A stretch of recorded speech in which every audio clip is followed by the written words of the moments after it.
It started with the sound of my name whispered in the office kitchen. That's always how it begins. Too soft to be called gossip, too deliberate to be an accident. I was pouring stale coffee into a chipped mug when I heard it. My name, followed by laughter. Not the kind of laughter that makes you smile, but the kind that sharpens the air, the kind that tells you there's a joke happening and you're the punchline. I turned, slow, deliberate, and there she was. Claire. Claire had that look about her. The kind of person who always seemed to glide across the office as though she owned the place. Perfect hair, perfect smile, and a voice that could switch from syrupy sweet to razor sharp without warning. We'd been co-workers for a while, but only recently had she started testing me. Little comments during meetings. Subtle digs at my work. Things no one else seemed to notice. But I did. I always noticed. At first, I ignored it. Office politics is like quicksand. The more you thrash, the faster you sink. But ignoring Claire was like ignoring a leaky faucet. It only gets louder until it floods the entire room. By the second week of her games, I realized she wasn't just being petty. She wanted me gone. It started with innocent mistakes. A report I swore I had finished was suddenly missing half the data. An email I had supposedly forgotten to send was sitting in drafts with my name attached. Once, she even accidentally forwarded a private message of mine to our boss, making it look like I was criticizing the project. I wasn't stupid. I knew these weren't coincidences. They were setups. Claire wasn't trying to make me look bad by chance. She was building a case, brick by brick, hoping no one would notice until it was too late. The worst part? She was good at it. Too good. Every time I tried to explain myself, it sounded like excuses. And Claire? She played the part of the model employee, all smiles and helpfulness. The perfect office angel. She would pat my shoulder in meetings, as if reassuring me, but her eyes told the truth, cold, gleaming with a kind of satisfaction that comes only from tearing someone else down. But I wasn't going to give her the satisfaction. If she wanted war, she was going to get it. One Monday morning, I walked into the office to find my boss, Mark, waiting by my desk. He never waited. That was my first clue. His face was unreadable, but his tone was sharp. "Can I see you in my office?" The walk down that hallway felt like marching to a firing squad. The walls seemed narrower, the lights harsher, every step echoing in my ears. When I sat down, he slid a file across the desk. Inside, printouts, emails, screenshots, notes in Claire's handwriting, evidence, or at least what looked like it, all pointing to me being careless, sloppy, unprofessional. Mark tapped the folder. "I don't know what's going on with you, but this isn't the standard we expect here. If this continues, we'll have to reevaluate your position." My heart dropped. Reevaluating position. That was corporate code for firing, and it was all Claire's work. I left his office with my head buzzing, fear mixed with anger, a cocktail that burned going down. She had set me up, and she was winning. Every smug glance from her desk, every time she smirked when Mark praised her in meetings, felt like salt in the wound. I realized then, if I didn't fight back, I was done. That night, I couldn't sleep. I replayed everything in my head, every tiny move she had made. Claire's strategy was simple: death by 1,000 cuts. But if she thought I was just going to sit there and bleed, she underestimated me. So I started watching her, not just casually, closely. I paid attention to her habits, her shortcuts, the way she always volunteered for her high-visibility projects, but delegated the real work to others. I noticed how often she left her desk unlocked, how her files were always just a little too organized, as though curated for someone to happen upon. Claire wasn't flawless. She was just good at hiding her flaws. The opportunity came sooner than I expected.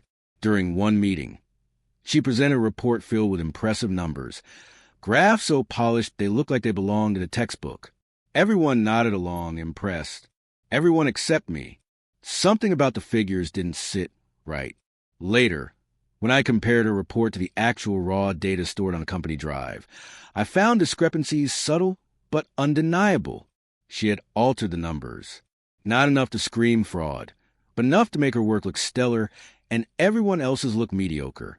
That was my crack in the armor. I didn't confront her. Not yet. If she was willing to play dirty, I had to be smarter. I started documenting everything. Every email I sent, every file I touched, every change I made. I kept backups of backups, hidden in places she wouldn't think to look. And when she accidentally deleted one of my presentations before a big meeting, I calmly pulled out a USB and reloaded the entire thing in front of everyone. The look on her face, surprise, anger, panic, was almost worth the weeks of stress. Almost. But this wasn't over. I knew she was planning something bigger, something that would tip the scales completely in her favor. And if I wasn't careful, I'd walk straight into it. The real test came on a Thursday afternoon. Claire stopped by my desk, smiling in that infuriatingly fake way she always did. "Hey, just a heads up. Mark's looking for the final version of the quarterly report. You sent it already, right?" Something in her tone made me pause. She wanted me to trip, to panic, to say no so she could pounce. But I just smiled back. "Of course. Sent it this morning." Her smile faltered, just for a second, and I knew I had thrown her off, because I had sent it, but not before double-checking every single number, every single line, and making sure Mark had the version directly from me, not through her. That night, as I was packing up, I overheard her on the phone in the hallway. Her voice was low, sharp. "No, he won't last long. Trust me. One more mistake, and he's done." My stomach twisted. She wasn't just trying to sabotage me for office points. She wanted me fired, completely gone, and she was confident she'd pull it off. But what she didn't know was that I was ready. I had the files, the proof, and a plan. If she wanted a war, she was about to learn that I don't lose quietly. And that was just the beginning. The next morning, the office felt different. It's strange how paranoia changes your perception of everything. Every whisper sounds like it's about you. Every glance feels like it lingers too long. Claire walked in 20 minutes late, as usual, coffee in hand, and yet somehow she still looked like she owned the room. She tossed her hair, laughed too loud, and made her rounds like a politician shaking hands. Nobody saw the string she pulled behind the curtain, but I did, and I was done playing the victim. I decided to test her. There was a client proposal due that week, a big one that could decide if we kept an account worth millions. Everyone was nervous about it, and Claire had volunteered, insisted, on being part of the project. I stayed quiet first, then raised my hand in the meeting and offered to handle the financial section. She didn't like that. I saw the flicker in her eyes, the tightening of her jaw before she plastered on that fake smile. "Of course," she said sweetly. "I'm sure you'll do great." That was code, not encouragement. A warning. I worked on my section meticulously, double-checking every calculation, cross-referencing every source. But I also left a decoy version on my desktop, just sloppy enough to look like a careless draft. Then I waited. It didn't take long. I stepped away for lunch, and when I came back, the file was gone, deleted, replaced with a decoy. She had fallen for it. 2 days later, during the review meeting, Claire piped up in front of everyone. "I'm a little concerned about some of the numbers in your section," she said, turning to me with wide, innocent eyes. I cross-checked, and some of them don't seem to match the official data. The room went silent. My boss looked at me, eyebrow raised. I didn't flinch. Instead, I pulled out the real file, printed, stamped, and dated, and slid it across the table. "Funny," I said evenly, because this is a version I submitted. "Maybe you looked at the wrong file." The room shifted. Mark scanned the pages, nodded, and moved on. But Claire's face, her face told the real story. She had expected me to stumble, to panic. Instead, I had turned her trap into her embarrassment. But she didn't give up. No, she doubled down. Over the next week, she escalated. Missing attachments, emails accidentally sent with errors, sudden calendar changes to make me look unprepared. Each time, I was ready, but the stress was relentless. It felt like living in a minefield, waiting for the next explosion. One night, after everyone left, I stayed late. The office was quiet, the kind of quiet that hums in your ears. I was gathering my things when I noticed Claire's desk light still on. Her computer screen glowed faintly, left unlocked. I shouldn't have, but I did. I walked over, heart pounding, and glanced at the open documents. My name, over and over. Draft of emails accusing me of misconduct, notes about team concerns, even a timeline of supposed mistakes. She wasn't just improvising. She was building a full-blown case to hand to HR. I backed away, pulse racing. That was the proof I needed. But I couldn't just copy her files. That would get me in trouble, too. I needed her to expose herself. The opportunity came at the quarterly team presentation. Everyone was gathered, executives included, and Claire had pushed to be the lead speaker. She strutted up to the front, confident, glowing under the fluorescent lights. I knew she was planning something. I could feel it. Halfway through, she paused, smiled sweetly, and said, "And of course, I want to acknowledge my coworker for his section, though there were some issues we had to fix before this presentation." Gasps rippled. She had done it. In front of everyone, she had tried to pin imaginary mistakes on me. My hands tightened around the folder in my lap. I stood calmly and interrupted. "Actually," I said, my voice steady but carrying across the room, "I'd like to clarify that." All eyes turned. Claire froze. I walked to the front and handed Mark the original documents, time-stamped and signed off, compared side by side with Claire's altered version, the one she had prepared. I had caught her red-handed. Mark's face darkened as he flipped through the pages. The room buzzed. Claire stammered, that's not, he must have. But it was too late. The evidence spoke louder than her excuses. For the first time, the mask slipped. Her perfect smile cracked, her eyes wide with panic. She tried to recover, but the damage was done. Mark ended the presentation abruptly and asked us both to step into his office. The walk there was silent, heavy. Claire wouldn't look at me. Inside, Mark shut the door and dropped the files on his desk. "What the hell is going on here?" he demanded. Claire jumped in, voice trembling. "He's trying to sabotage me, Mark. He's manipulating files, trying to make me look bad." I didn't raise my voice. I didn't need to. Calmly, I explained everything.